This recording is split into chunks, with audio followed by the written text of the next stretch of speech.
no da el ancho. Con gamba no se resuelven los problemas de la atención primaria de salud. Gracias, senador. Le ofrezco la palabra al senador Iván Flores. Gracias, presidente. Me voy a saltar los saludos en aras del tiempo, pero quisiera, por su intermedio, presidente, hacer algunos comentarios, pero también algunas preguntas. Lo primero, y quisiera que se nos explique ahora, en primer lugar, cuál va a ser el presupuesto que tendría lo que ya se está implementando la ley del cáncer, entendiendo de que todavía estamos sin reglamento, y ese es también un mensaje, digamos, para el Ministerio de Salud, porque un proyecto tan necesario, primero tan anunciado, ¿no?, tan esperado por la comunidad, siendo estas las primeras causas de muerte en Chile, que todavía no lo tengamos operativo completamente por la falta de reglamento. Lo segundo es cuál va a ser el infractor, porque sabemos cuánto es el IPC, sabemos cuáles son los indicadores económicos, pero cuál va a ser el infractor en este caso. En primer lugar, y no voy a entrar en mayores detalles sobre esto porque al final de cuentas ya lo hemos dicho todo y creo que el Ministerio tiene muy claro que todos nosotros vamos a opinar de los 100 pesos. Y por lo tanto voy a resumir toda la argumentación que pudiéramos señalar, por cuanto, y si yo quisiera decir algo distinto, podría decir que la verdad es que cada vez que se ha estado revisando el aumento del per cápita, la brecha se mantiene más o menos en la misma. O sea, el aumento de los costos de la atención primaria por persona asignada a los centros de salud, la verdad es que han sido tanto más que en otros periodos donde no habíamos tenido las alzas de insumos que hemos tenido producto de lo que ocurrió con la pandemia, con el conflicto bélico, en fin, y otros ingredientes más que hacen que no solamente se haya mantenido la brecha tradicional, sino que más bien la brecha se ha ido incrementando. Por lo tanto, de los 9.700 pesos propuestos con esta alza de 100 pesos, al final ya sabemos que se necesitan más de 12.000. 12.000 era lo teórico, pero en la suma, digamos, creemos que se necesita más. Y eso genera una distancia mayor a lo que ha sido la tradición. Y recordemos que en el peor de los años, de los últimos 10, el menor aumento que ha habido es de 200 pesos por año en el per cápita. El mejor aumento fue el 2020, luego las movilizaciones que se consiguieron un poquito más de 800 pesos y ahora estamos con 100, o sea, 1,04, la verdad es que no es nada.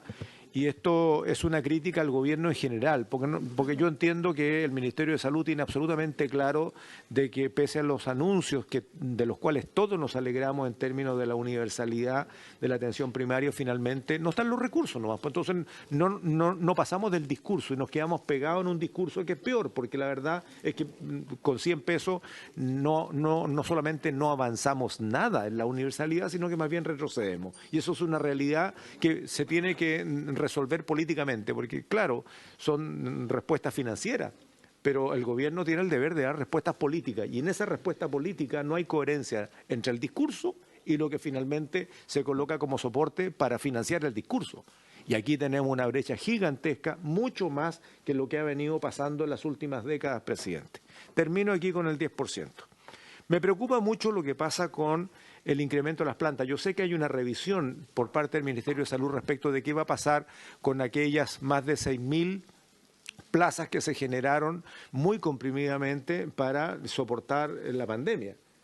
Muchos de ellos fueron despedidos en el último semestre del año pasado, pero siguen trabajando algunos. ¿Por qué? Porque teníamos un 30 y tanto % de licencias médicas de funcionarios exhaustos que durante 2 años no descansaron ni siquiera un fin de semana, hay que decir de vacaciones. Y esas secuelas todavía siguen, o sea, los problemas de salud mental dentro de los funcionarios de salud ha sido brutal y eso no se recupera de la noche a la mañana producto de este agotamiento. Entonces, bueno, además queda en evidencia que yo no sé cuál es la última cifra, pero entiendo que son alrededor de 40.000 personas fallecidas por COVID, no habiéndose enfermado de COVID, producto que no hubo atención primaria de crónicos ni tampoco domiciliaria, porque se interrumpió esa parte el año pasado y por lo tanto la gente quedó a la deriva. Y la gente se murió de cosas que podía haberse resuelto si hubiese recibido un diagnóstico adecuado, un tratamiento adecuado de algunas enfermedades que no permiten la espera, como el cáncer, por ejemplo, no permiten la espera. Todos sabemos aquí que del cáncer, de la mayoría de ellos, uno se puede salvar siempre y cuando llegue a tiempo y se trata a tiempo. Y resulta que la pandemia no fue. Entonces, bueno, hoy día tenemos una deuda acumulada gigantesca y eso me hace plantear dos cosas, presidente. Lo primero es que, a ver, claro, se puede reacomodar porque la pandemia ya se está acomodando por sí misma. Pero tenemos un déficit que es estructural, que ha sido permanente del número de funcionarios, tanto la atención primaria como hospitalaria, en todos esos aspectos, desde el especialista más necesario, producto de su escasez, hasta el auxiliar de servicio, porque si no, no tiene soporte. O sea, lo que se dio en pandemia, en buena hora, fue reforzar el equipo completo de la gente que presta servicios en salud. Y eso yo creo que tiene que resolverse definitivamente y Hacienda tiene que entender que si uno de los problemas, y ya que estamos cerquita del 18 de octubre, fue justamente el problema que hay con la atención oportuna, para la gente que no tiene opción del sistema privado, fue justamente lo que hizo estallar a este país, entre otras causas. Y eso no se resuelve ni por cerca con este presupuesto, porque nos está contemplando en aumentar los especialistas, los administrativos, los auxiliares, etcétera. Bueno, lo tercero es que yo pediría revisar el aporte a los hospitales. Estaba tomando debida nota de las exposiciones y aquí hay un pago institucional que decrece en los hospitales en un 13%, 12,7% para ser exacto, con un aumento del pago por gestión del 13%. Yo creo que esas cosas no se empatan. Son cuestiones distintas y que a mí me preocupa qué es lo que va a pasar con este decrecimiento del pago institucional y cómo esto afectaría a los hospitales más pequeños y con menos prestaciones, claramente. Si el hospital tiene menos prestaciones, recibe menos, ¿cierto?, por el GRD, y resulta que se les disminuye el aporte ministerial, entonces es como el peor de los mundos. ¿Ah? Recibe menos por un lado y se le decrece por el otro, o sea, doble pérdida. Otra cosa, yo quisiera preguntar cuál será el mayor aporte fiscal en los hospitales por implementación del copago, porque si bien es cierto, está el anuncio, todos sabemos que los usuarios de los tramos B, C, D, no sobrepasa el 10%, entiendo que anda entre el 6 y el 10% del total de la población asignada a esos tramos que recurre al hospital porque uno cuando recurre al hospital busca la oportunidad, no solamente la calidad del servicio. Cuando te dan hora para 6 meses más termina yendo al sistema privado. Por lo tanto, el copago cero, si no hay mejora en el número de personal o no hay mejora en la velocidad de atención, van a terminar siempre el sistema privado. Lo tercero es, yo no sé cómo lo piensa hacer el gobierno. Cuando hablo del gobierno, coloco aquí el Ministerio de Hacienda como la pieza clave, porque con 28.000 millones de pesos renunca, pero recontra nunca, y aquí yo le preguntaría, por añadidura, al Ministerio de Salud, ¿cómo lo van a hacer si sabemos que tenemos 600.000 cirugías atrasadas, alrededor de entre 2,5 y 3 millones de consultas de especialidad atrasadas? Esa es la lista de espera. ¿Cómo lo vamos a hacer con 28.000? Va a decir, no, que vamos a hacer un cierto porcentaje. La pregunta entonces, ¿cuál es el porcentaje? Y si hay un plan del mediano plazo que permita decir, no, vamos a atender 20.000 ahora, 30.000 después, 50.000 el otro, y tenemos un plan conocido por todos y a los cuales podremos llegar a un acuerdo. Pero si dichas las cosas, 28.000 millones de pesos, creo que estamos muy lejos de lo que se requiere.